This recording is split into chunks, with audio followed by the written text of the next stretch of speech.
Sound कम कर लेना. Okay, so good evening everyone. Welcome to the DTRS session, class 114. Okay, and today we have selected the lead topic as the PM KISAN BHAI scheme. Some kind of unique name. It will generate your curiosity to know about this. Okay, so let us start with this. Now first we are going to start, as all of you know, that we generally start our class with a quotation which is helpful in your life and even in your preparation for your essay and for your ethics paper. So let's deal with this. Facts and facts will not disappear on account of your likes. Facts are facts and will not disappear on account of your likes, by Jawaharlal Nehru. So basically this line, it wants to convey a message that you need to accept the realities of life. Okay, if you have failed, suppose for example you are in the journey of this UPSC and you have failed, you have not been able to clear this examination in your successive attempts, many attempts have been given, and at one point of time you are there in the interview and you try to deny that, or you try to give some kind of logics and reasons, try to avoid the question posed by the interviewer, that why did you fail, that why didn't you clear in the first attempt or in the second attempt. Then if at that point of time you are not accepting that fact that yes, you have failed, that is a fact. You have failed to clear the examination, that is a fact. But what you learn, that is much more important.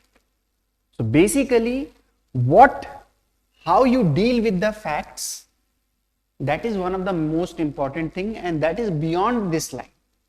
So accept the realities of your life, accept the defeats of your life, work upon it, improve upon it, and then you will be able to bring out another or a different fact. Okay, so accept facts in your life, don't try to avoid them. Okay, so this was, now in multiple way you can do the explanation, and then based upon your understanding, your life experience, you can deal with this statement. Okay, so first of all we are going to start with the PM KISAN BHAI scheme and going up to the Vadhavan port. So these are the 10 topics and we will be covering 10 MCQs. Now first question, with reference to the PM KISAN BHAI scheme, consider the following statement.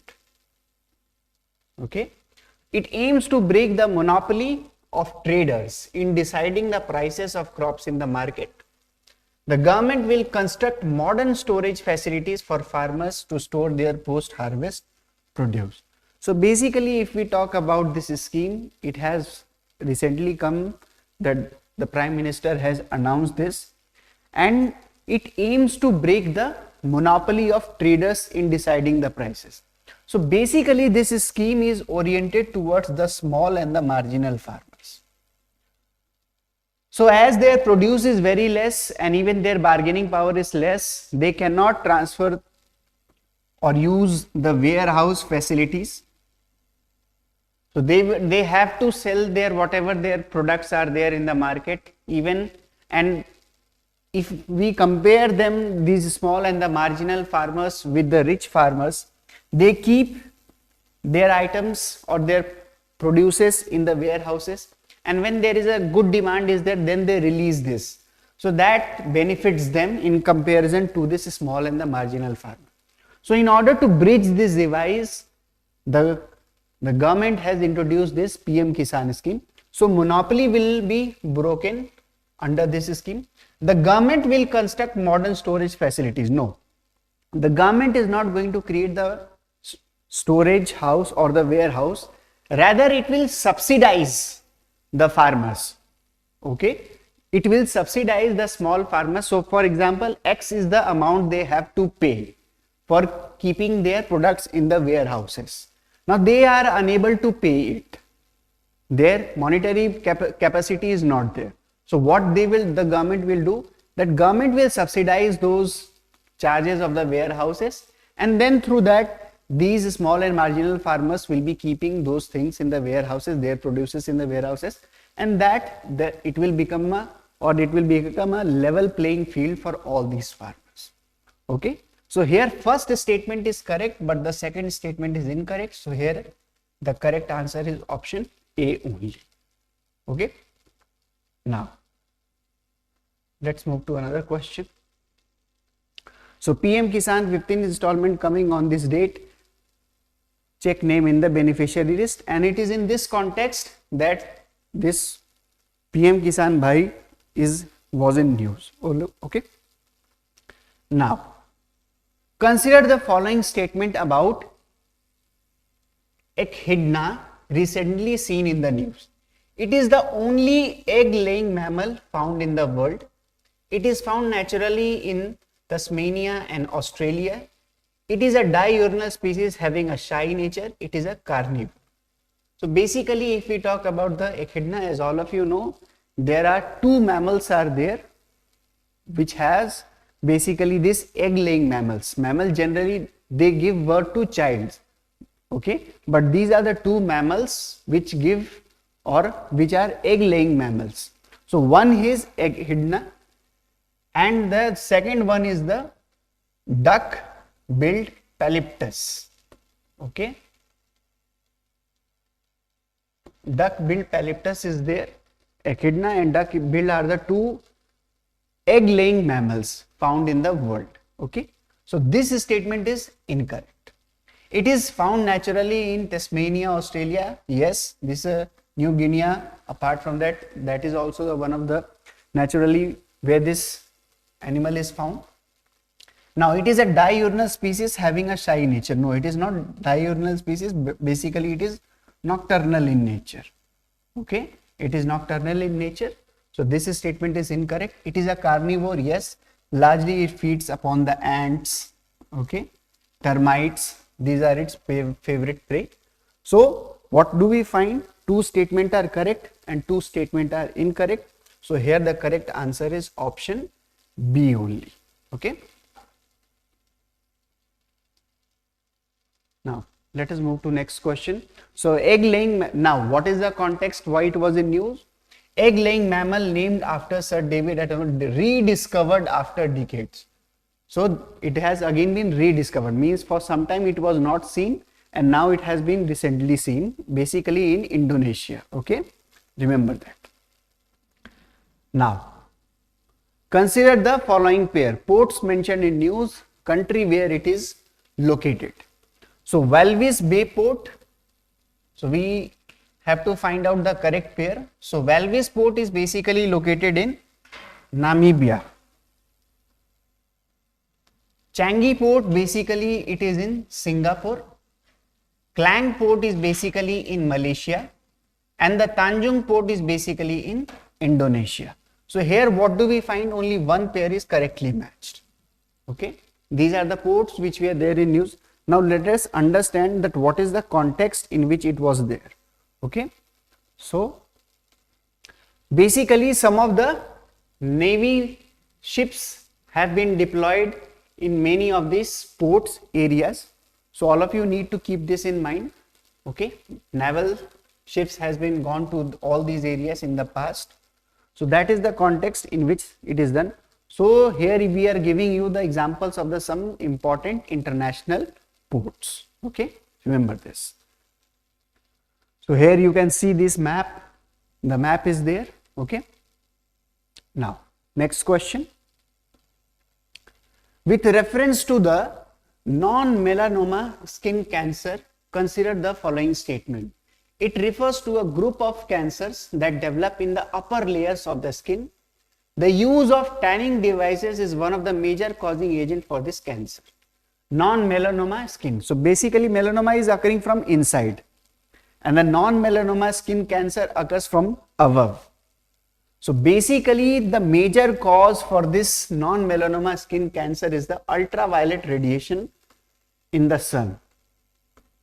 long working hours in the sun when you are not protected, or basically those workers, those laborers who are continuously working in the sun for a longer period of time, they are at a high risk of developing this type of cancer. So the major reason is the ultraviolet rays by the sun. Okay, so it develops in the upper layer of the skin. The use of tanning devices. So basically for cosmetic purposes, many people do what? There is a device. So whatever your, for example, if you want to have a brown shade over your body, so you use this tanning device and it gives you a brown shade, or any other blackish shade is required, whatever shade you need. So this tanning device also contains the UV rays. So that is also one of the causing agent for this non-melanoma skin cancer. So primarily all of you, what you have to remember, that the major cause for this is the UV rays caused by the sun. Okay, so here what we find, that both the statement are correct. So here the correct answer is option C. Okay. Now, working under the sun causes 1 in 3 deaths from non-melanoma skin cancer, say WHO and the ILO. Okay, so this is the news, this is the context. Now, next question, Lake Titicaca. It is situated between Peru and Bolivia. It is the largest freshwater lake in the South America. It is the highest navigable body of water amongst the world's largest lakes. So if we found this Lake Titicaca, basically it is situated between this Peru. The Peru is, so this lake is there, Peru is towards the western side and Bolivia is towards the eastern side. Okay, so this statement is correct.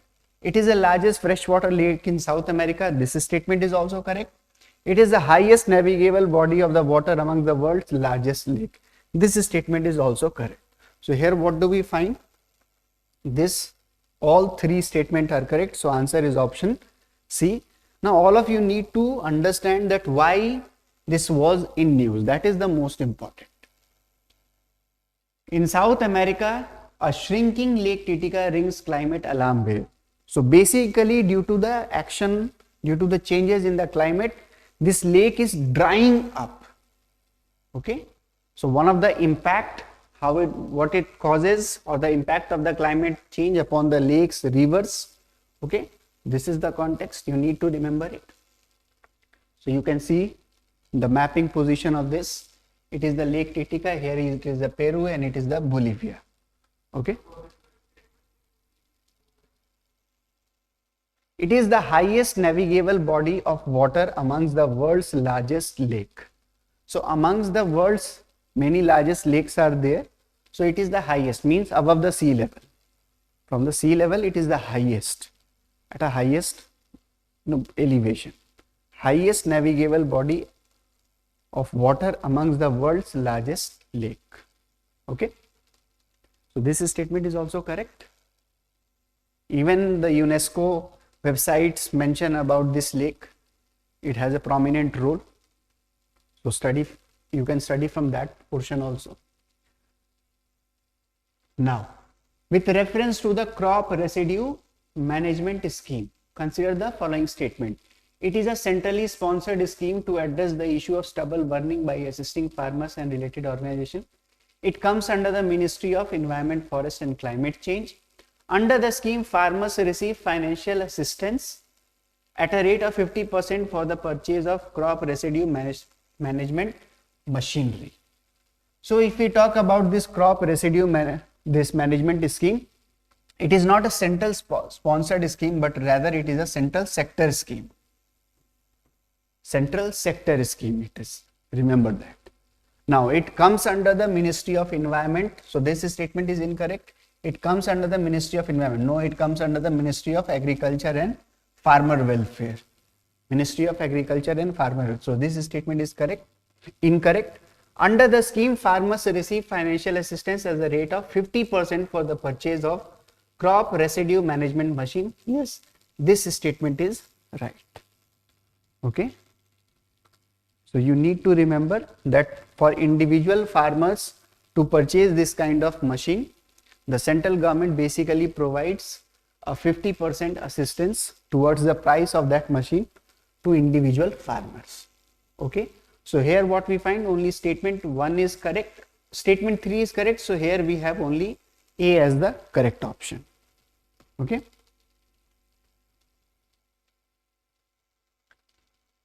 Now, baler machine, basically it is in this context this news was formed. So basically the rising pollution in the Delhi area, that is the cause for this. Now, consider the following statement about the Global Tiger Recovery Program. It was launched under the Global Tiger Initiative by the United Nations Environment Program to save wild tigers. The Paris Declaration of 2010 aimed to double the population of tigers by 2022. Presently, there are 13 tiger range countries under the ambit of GTRP. Okay. So first statement, if we find out Global Tiger Initiative, it was not by UNEP, it was basically by the WHO. Okay. Remember this, it was basically done by the WHO. Sorry, not WHO, it was basically carried out by World Bank. This initiative was taken by the World Bank, not by the WHO. Okay. So it was this initiative of the World Bank, not of the UNEP. The Paris Declaration of 2010 aimed to double the population of tiger by 2022. No, it was not the, yes, the St. Petersburg Declaration was there. So that aimed to double the population of tiger by 2022 of the wild tigers. Okay. Presently, there are 13 tiger range countries. Yes, this statement is also correct. So what do we find here? Only statement 1, only one statement is correct, that is the third. And why this is in news? Because recently the 2.0 means the second, it was up to 2022. This program was up to 2022. Now again this, its second phase has come out, 2.0. Okay. So again this is there. So that is the context in which this question was framed. So 60% increase in overall tiger population, but habitat and biodiversity loss threatening Southeast Asian big cats. Okay, this is the context. Now, next question. Consider the following statement regarding the IAS dashboard for cities. It is an initiative of Niti Aayog and the Digital India Corporation. It will rank urban local bodies on the basis of indicators across 5 broad pillars. So, IAS dashboard for cities. So, basically it is not an initiative of the Niti Aayog but of the Ministry of Urban Housing Affairs.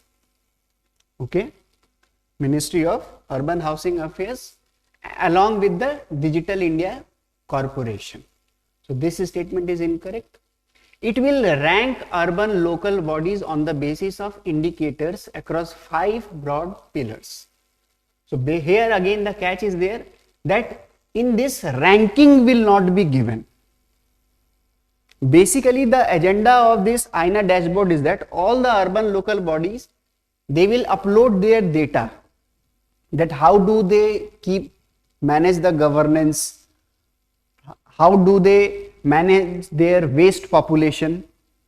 So they are going to just upload their data, and others who are lagging in that respect, they will learn from their methods.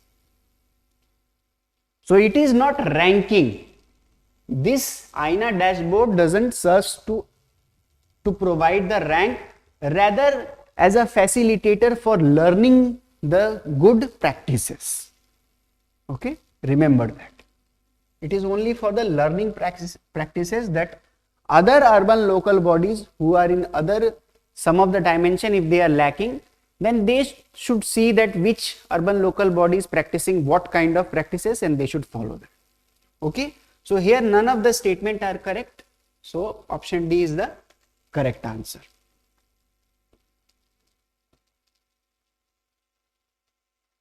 So INA dashboard for cities portal launched. Okay, this is the thing is there.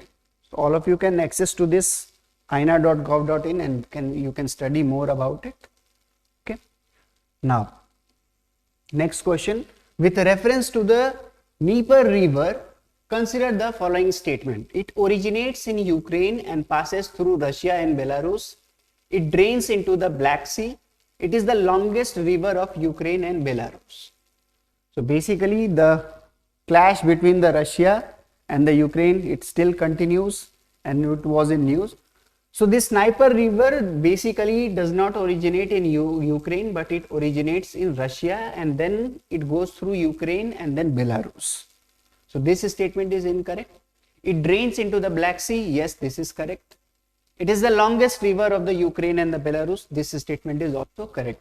So here what do we find? Only two statements are correct. Apart from this, you can UPSC, one of the favorite question is there, that which all countries border the Black Sea. So you remember that part.